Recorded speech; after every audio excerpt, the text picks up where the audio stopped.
Son retour à Paris n'est finalement pas pour tout de suite. Ex-archevêque du diocèse de Paris, Michel Aupetit avait présenté sa démission en novembre 2021 après de lourdes accusations. Selon Le Point, l'homme d'église aurait en effet entretenu une liaison avec une femme en 2012, une relation interdite par l'institution religieuse.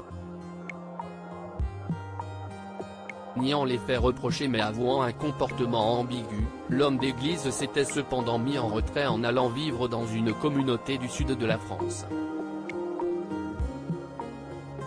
Mais alors qu'il était sur le point de revenir discrètement dans la capitale comme simple prêtre selon nos confrères de BFM TV, s'y est une nouvelle agression, bien plus grave, qui a été dénoncée à la brigade de répression de la délinquance aux personnes, BRDP, de Paris.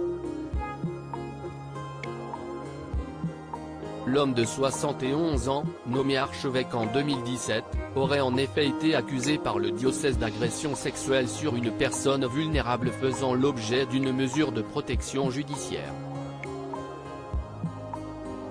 Si les investigations de la police sont toujours en cours, notamment pour savoir quelle était la nature de leur relation ou encore si la victime présumée était en état de déclarer un consentement éclairé, l'avocat de l'homme d'église a déjà signifié à BFM Télévision qu'il ne souhaitait pas s'exprimer sur le sujet. La hiérarchie de l'Église, en pleine démarche pour les funérailles de Benoît XVI dans les jours qui arrivent, n'a pas réagi non plus.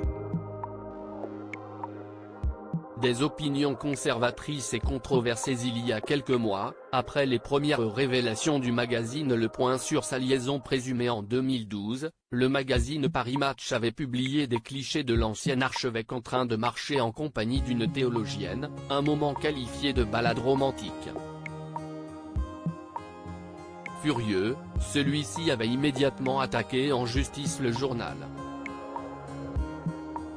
Avant de faire l'objet de ces nombreux scandales, Monseigneur Aupetit s'était déjà fait remarquer par les médias pour ses positions très conservatrices.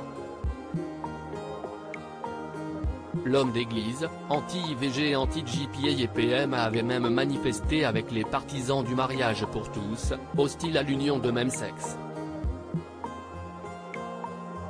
Médecin de formation, il n'avait pas hésité à comparer l'enfant à un simple produit manufacturé dans le cadre de la PMA, des propos qui avaient choqué une grande partie de l'opinion.